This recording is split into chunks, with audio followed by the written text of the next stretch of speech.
Hey Habs fans, Gomer here with Hockey Night in Belmont. The NHL hockey draft last Monday proved to be a real snooze fest.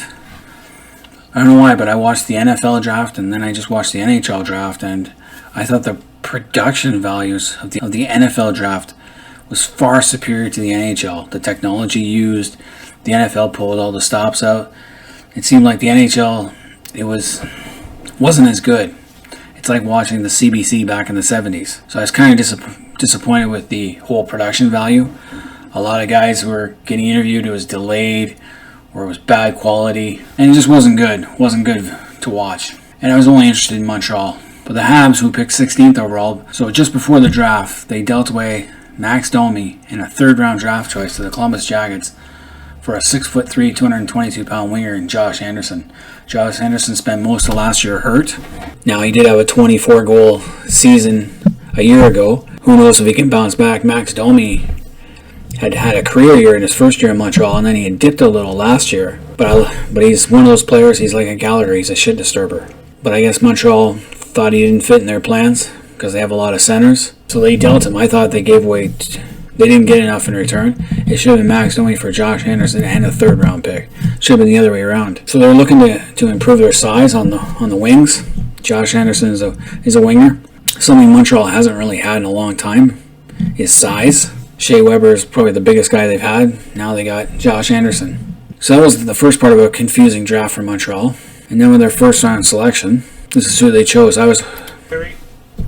Les Canadiens de Montréal sont fiers de sélecter the Montreal Canadiens select from the Western Hockey League Prince Albert Raiders, Caden Gooley.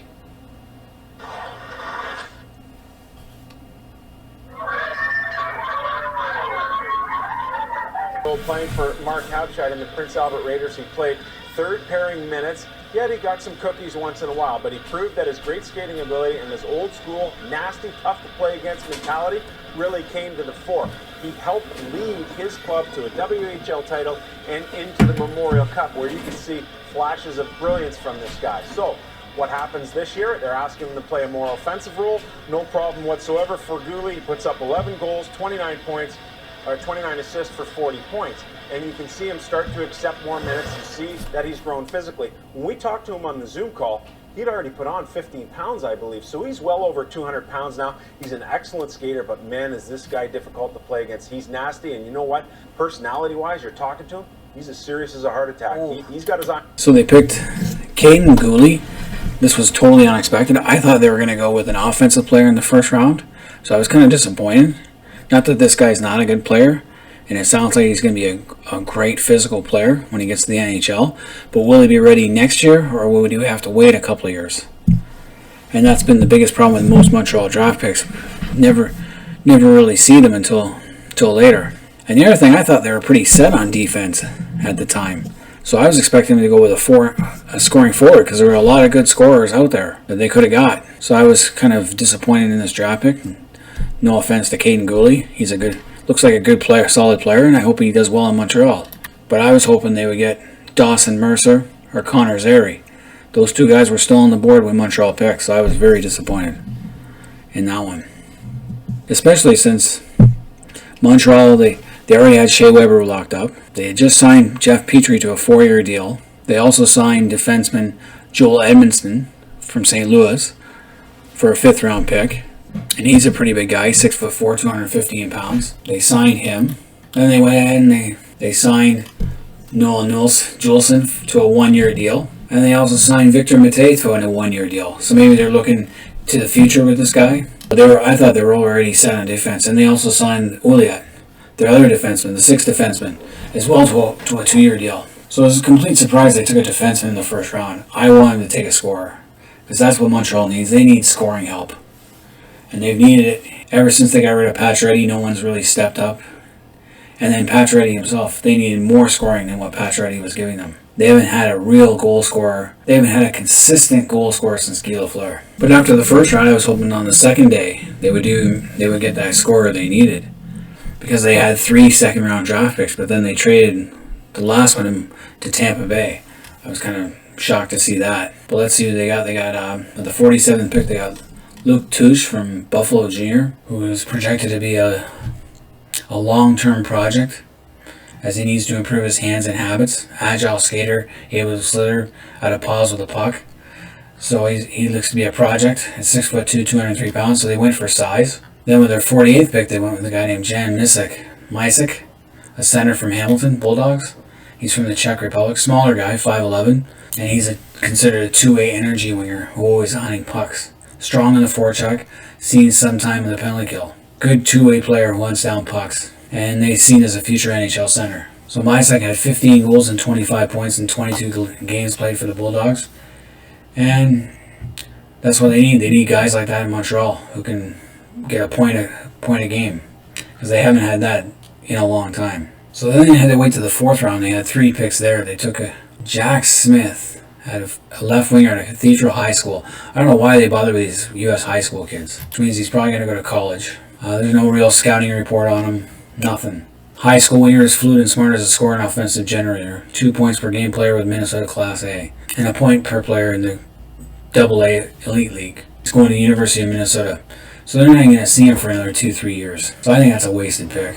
Next up, another high school guy with the 108th pick, Blake Biondi, center, Hermantown, Indiana. Top player of the Minnesota State High School League with high-end offensive skills, instincts, strong feet, and puck skills. How big is this guy?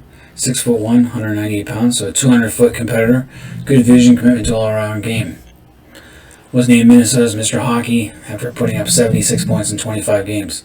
He's committed to the University of Minnesota Duluth. If he's putting up 76 points in 25 games in a high school league, why isn't this guy gone to the OHL by then? Or the Western Junior Hockey League? So again, another guy you're not going to see for 4 years. Then we got Sean Farrell, left winger, in the 4th round from Chicago, United States Hockey League. Small guy, 5'8". Strong work ethic, willing to go into hard areas. He's committed to Harvard University, so there's another guy you're not going to see. 4 picks that you're not even going to see. Then they drafted a goalie, Jakub Dobes, out of Omaha. He's a Czech from the Czech Republic. Has size, excellent reflexes for first shot, save quickness, adjusted quickly, moves well laterally, work in progress. Committed to Ohio State University. So another guy we're not going to see. And then finally we have Alexander Gordon from the Russia under 18. And there's nothing on this guy. 6'1", 174 pounds. So to me that's a lot of nothing. So there's no real information on him. On Alexander Gordon, he's played 1 game in the K. Hasn't done much. So that was the draft class for Montreal, and it was not very good when I look at it.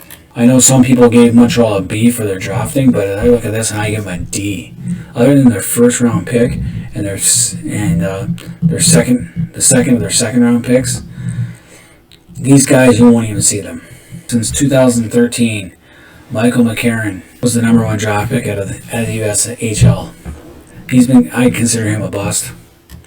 Nikita Sherbak, bust. Noah Juleson, we haven't seen him yet. Mikhail Sergachev, we traded him away for Joanne. So far, we've lost on that deal. Victor Mate is still with the team. 2017, Ryan Poling had a great first game debut with 3 goals, but since then, in 27 games, he's only got a goal and assist. Cale Fleury has been the only guy we've seen, really, and Caden Primo, we saw him twice last year. 2018, Kotkaniemi has been the only one to step up, though they're expecting a lot of things from Romanoff, another defenseman. And finally, we got Cole Caulfield. We haven't seen him. Hear great things about him, but have yet to see it, as well as Jaden Struble. Because Josh Henderson just signed a 7-year deal, while Ty Domi signed a 2-year deal for pretty much the same amount of money, $5 million a year. So I don't know. We'll see how that works out. Yeah, any Habs fans out there, let me know what you guys thought of the draft. I know I waited a few days. I want to see what else came out of this. And hopefully Montreal does really well this year. They surprised Pittsburgh. Let me know what you guys thought in the comments box. Until next time, this has been Hockey Night in Belmont.